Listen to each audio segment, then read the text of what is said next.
बाप की वफ़ात के बाद माँ को ओल्ड हाउस में एडमिट करा दिया गया। महीने में एक बार उसकी देखभाल के लिए चला जाता। एक दफ़ा उसको ओल्ड हाउस से फ़ोन आता है कि आपकी माँ की तबीयत ठीक नहीं है। वो जाके देखता है और उसकी माँ की आखिरी सांसें चल रही हैं और वो अपनी माँ से पूछता है कि माँ बता, मैं तेरे लिए क्या कर सकता हूँ। तो माँ कहती है कि बेटा, इस ओल्ड हाउस के पंखे बराबर काम नहीं करते, अगर हो सके तो इनको चेंज करा दो।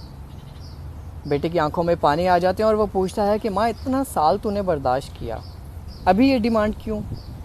तो वो बोलती है कि बेटा मैंने तो जैसे तैसे करके काट ली, लेकिन कल को जब तुम्हारे बच्चे तुम्हें यहाँ पे छोड़ के जाएंगे ना, तो तुम गर्मी बर्दाश्त नहीं कर पाओगे।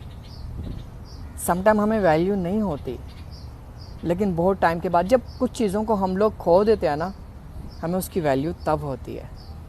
बहुत चीज़ें खोने के बाद हमें उसकी कदर होती है। Love your parents.